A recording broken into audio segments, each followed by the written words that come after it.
I've heard of your brands, but I've not heard of TreeHouse.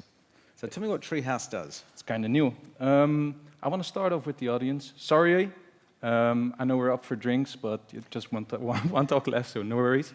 I'm asking myself, how many of you are related into the real estate, the real estate branch? Can you put your hand up, please? So that's around half. All, yeah. And could you keep your hands up if you're also in the rental market? Well, besides this side of the the room. Maybe the TreeHouse guys, right? Yeah, right. Nah, it's around 20-30% of the room. Yep. I wish we were in this kind of large part of the market share. I'll start off with myself. My name is Jean-Paul. I'm head of commerce at TreeHouse. Please call me JP, by the way. Started at TreeHouse around 7 years ago for one of our labels. We don't do it anymore. It was in the recruitment business. But currently head of commerce and responsible for the commercial strategy, basically. TreeHouse itself, I'll take you back to a trip to memory lane. It started off in 2006 with Jasper. Jasper, can you raise your hand? Yeah, that's Jasper. He was a real estate agent focused on the rental market. Up until then, he saw the rise of Funda, which is the biggest platform, property platform in the Netherlands. He was missing out on such a platform on the rental market, so he decided to, found one himself. More on a sales-based, it was just more sales-focused. And on the other hand, in 2009, Rogier, also known as Rog, there he is on the left-hand side, right-hand side for you guys. He founded Huurwoningen.nl. Huurwoningen.nl is literally translated to rentalproperties.nl. A bit of more of a tech focus. He has a software background, so he actually built the first version himself. They've been competing up until 2017, and that's where they decided to team up, join forces, and that's where TreeHouse is as we currently know it. Internally we're with 70 people now in total. A lot of software developers, as you can imagine. We're based in Rotterdam and in Breda. It's more in the southern part of the Netherlands, which we have a local office at for the software developers to go to. So we have a branch in the province to keep them there, basically. To give you a bit more insights on the Dutch rental market, there are 3 segments. So there's the buying market, so the sale market. It's around roughly 60% of the market. Then there's the regulated rental market, which is quite big compared internationally. It's around a bit more than 30%. And then there's the market where we operate in, which is kind of a niche. So it's less than 10% we're focusing on. So we're really mastering a small segment of the market. Tell me a bit more about this regulated segment. So is that fixed rental prices? It's fixed rental prices as well as, so the government decides the prices based on a point system. So basically what they say, the value of a property represents 30% of X points. Then there's the amount of rooms, does it have a garden, facilities, etc., etc. The amount of points represent a rental price per month. And you have to charge that amount. Yeah, but that's with the regulated segment. And then you choose to operate in the unregulated segment, which means I can charge whatever I want for the rent of my house. Yeah. So when you think about that segment, now you have multiple brands that you operate. Some are at the front end perspective in terms of the marketing, generating leads, etc. You have CRM, and then you have data. How do those 3 components work together? Yeah, TreeHouse, as it is now, is more like a PropTech company with indeed 2 platforms. So Pararius, with a focus on the business-to-business or business-to-business side. We have Huurwoningen.nl, it's more on the business-to-consumer side. We have our own CRM system, Pararius Office, we call it. And there's this, data-ish platform we founded last July. The thing is, we want to be in the rental market in a broad perspective. So at the start of a new lead development, up until the point a contract has been signed, we want to be on all those touch points with all our products, basically. Right. So when you think about it, there's a property comes on the market for rent. You work to identify the renter. Do you certify the renter? Do you do any analysis on the renter to say that they can pay the rent? Do you do any of that analysis? We're starting to do it, Okay. to be honest. Yeah, we want to be there fully, but that's our future perspective. What we're doing, we're now internally, we're still working in silos. So a sales employee of Pararius goes to a customer for Pararius, Huurwoningen, et cetera. What we want to do, we want to, with TreeHouse, as we brand it now, we want to have a more holistic way of approaching the market, and we want to go there as a group, intertwine the departments as well as the background. So we're currently working on the backend, which we call our website platform, and we're really intertwining all those services in order to, well, go into the market with all the services we can offer at once. So when you think about that, sorry, I understand a couple of questions to help me understand this better. The source of the listings, are they private landlords or are they agents operating on behalf of landlords? Good question. Pararius is focused on the agents, as well as institutional investors or new development, so really professional parties actually. Okay, yeah. And Huurwoningen, on the other hand, we also allow private landlords to post their listings. So we're in both segments actually. Okay, so if you at the moment it's the rent, it's a portal for all intents and purposes for lead generation. You're looking at how you get deeper into the transaction, and when you think about it, there's really two parts to renting. There's the getting someone into the rental, and then there's the management of the rental afterwards. How do you think about that holistically? Are you just focused into the first part, or you think about the first part all the way through to the management of the rental itself? In the end, the management itself as well. That's why we're expanding our CRM functionality. That's where it should happen. So ideally, it starts off with, take a newly development, for example. They use our data to base their decisions on. They post their properties on Pararius, for example. The management goes into the CRM system. You sign a contract there.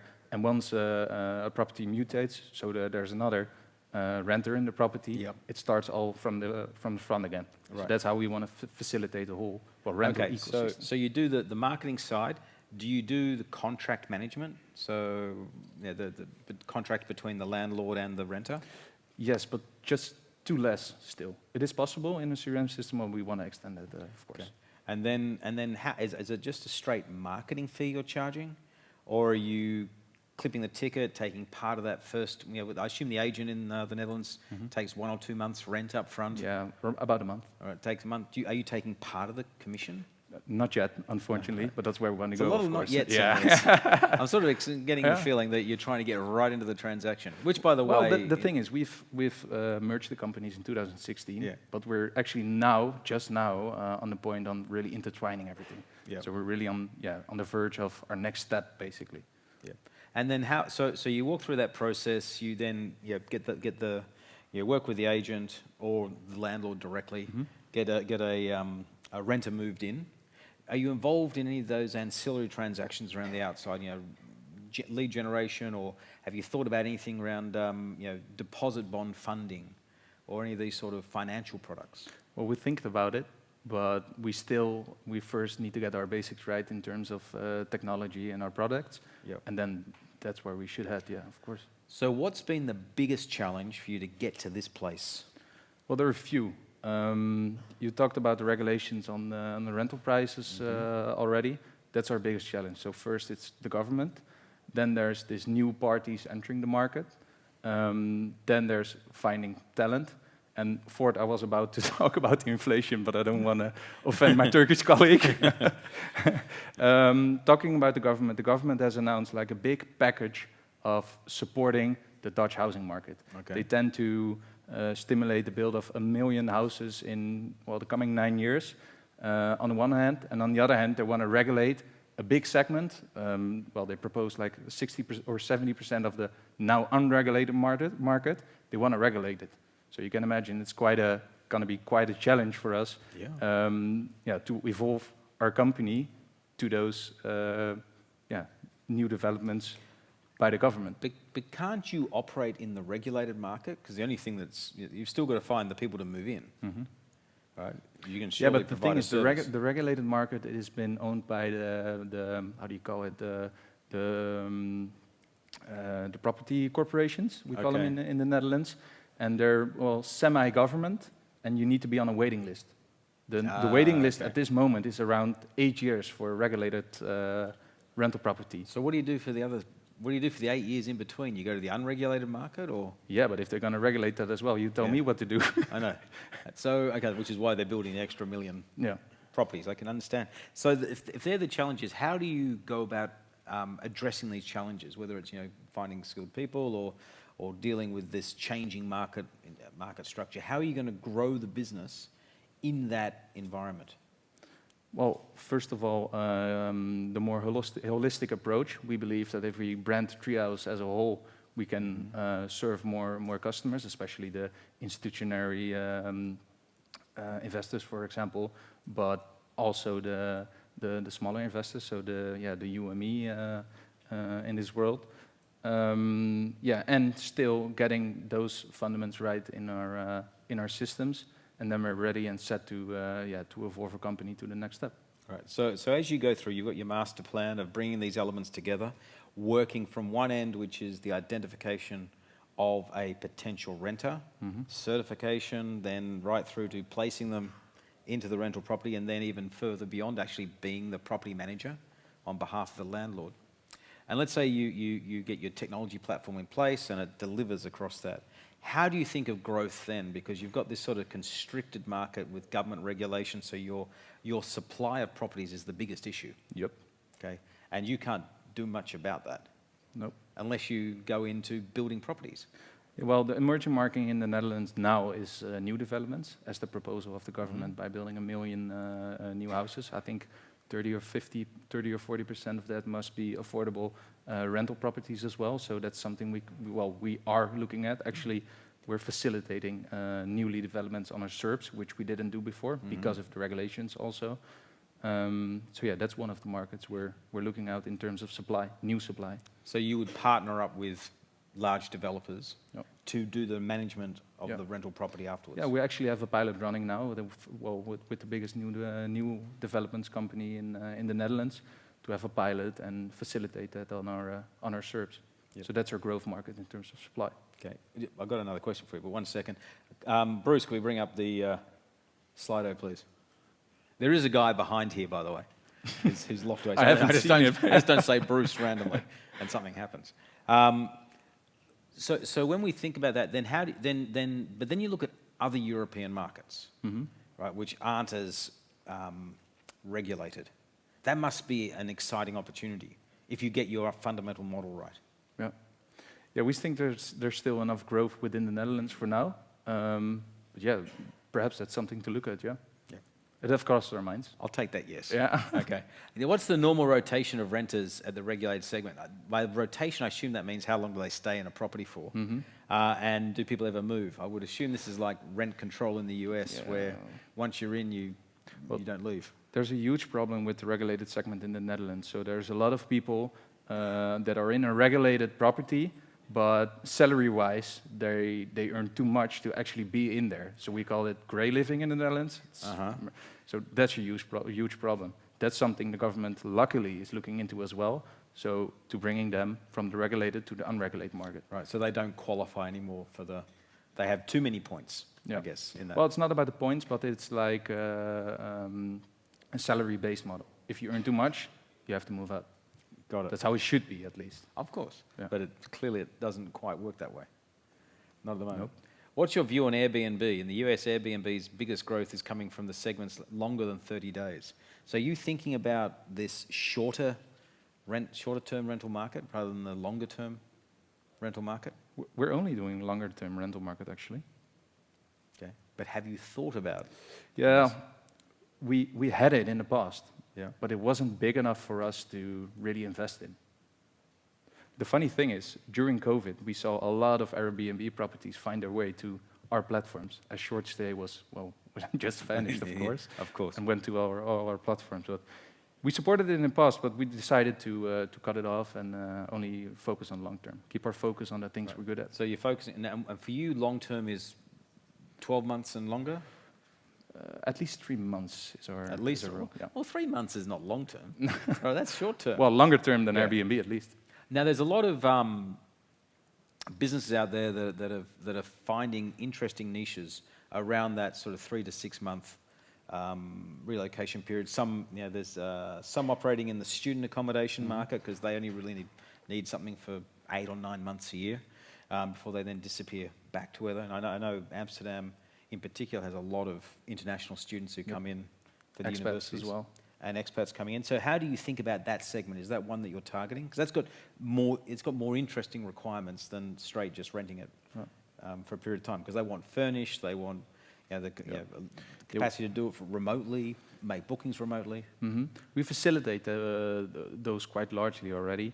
For your picture, I think about 30 or 40% of the Pararius traffic on our .com version is from international visitors. So we already facilitate those.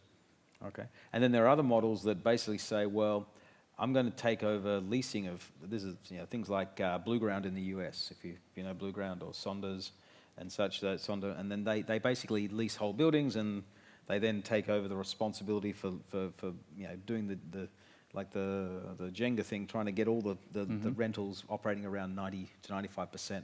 Have you thought of those sort of models and how they could be applied in your market? Because I'm thinking about, you've got one major problem is your supply is limited. It's never has been as scarce as it is at the moment. Yeah. So it's always about thinking about how can I move the model to leverage the platform that I'm creating to create more opportunity for growth in the market. Well, the funny thing is we're focusing on Pararius, but you can imagine Huurwoningen.nl is focusing on the consumer side. So low supply means high demand. So there's, the Huurwoningen.nl platform is more interesting. Yep. We talked about the recession yesterday. If a recession happens and the supply is increasing, the Pararius model is more interesting. Yes. So we're on both markets. On both sides. How does TreeHouse label empower one? How does the TreeHouse labels empower? How do they work together? Is what I think they're asking, especially in the B2B and data side. So how do all these pieces of the pie work together? You said they were operated sort of independently, but how are you thinking about bringing it together? I think we should, teach or learn our departments to have a more holistic vision on approaching the market, especially when you're talking about the B2B side. And data. Data is super interesting, either for our customers. We launched Realstats last year because there was an increasing demand of data-related inquiries coming our way. But also on the business-to-business side, we use, how do you call it, the search behavior as well for internal purposes. Only think about what's it called again? To optimize our SEA and that kind of optimizations. Yeah. So you're sitting on a bunch of interesting data that you're accumulating in both consumer behavior and where both the supply is of that and the demand is coming from. Do you work with the government at all? Because clearly that's interesting is how the market's been segmented. You can provide them with interesting data. In helping them make decisions about where they need to build more? Well, we have loads, as well as institutional investors, but also municipalities and the government itself, when they want to base decisions on policies, they ask for our vision on the market and our data. But it's tricky to help because if they're gonna make policy regulating agent market and we're supplying them data, it's not a good thing to do.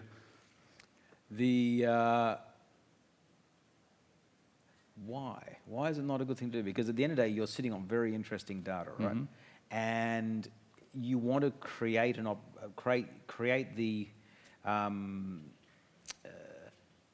make yourself incredibly valuable in the industry, especially to the government, because they've got to make all these decisions, right? And we know most governments in the world are not great at getting data, analyzing data, and making good decisions with it.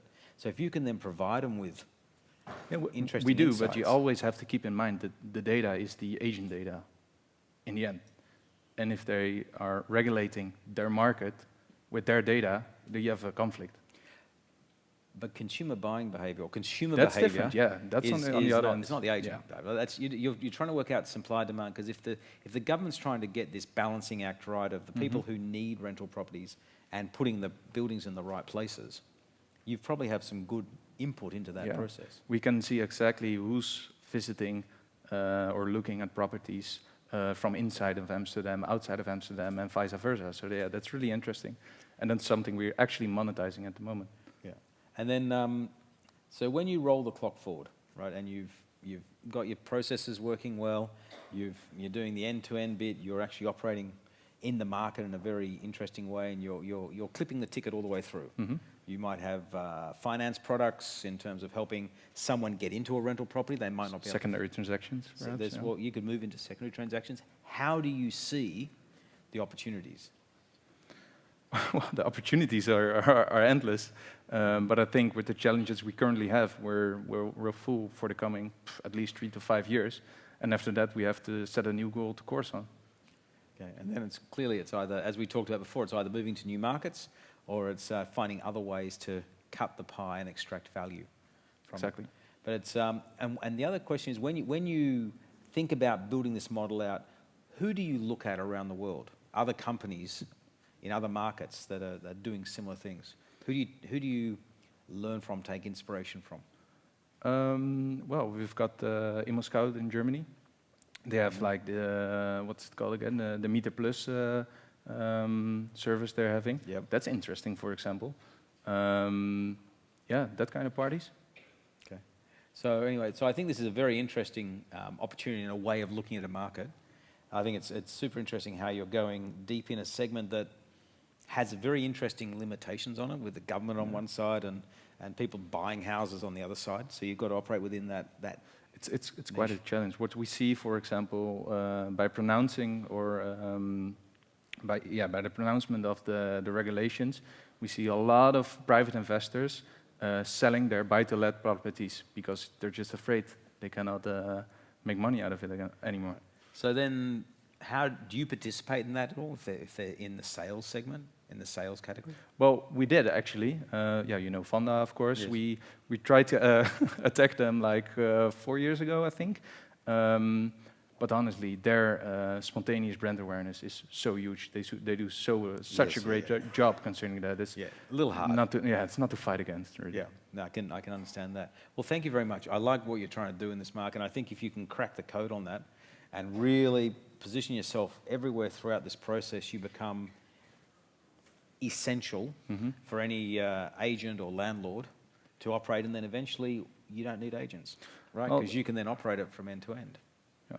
There's one thing I would like to say. There's 2 like huge internal development that are going on at the moment, and I would love to talk about them next year. Okay. Well, next year we'll invite you along to find out what it is that we don't know. And perhaps we see each other in Madrid, eh? I'll be there. Yeah. No, hopefully you'll come. So anyway, thank you very much, JP, for spending some time and talking about what you guys are doing in the Netherlands. I think it's a very interesting challenge you've got and a very interesting market. But if you get it right, you certainly can actually start to rewrite the rules of how real estate is rented within the Dutch market. And then why not move it to other parts of Europe? We'll see. Okay, fantastic. Thanks well, thank you very much. No, thank you. Excellent.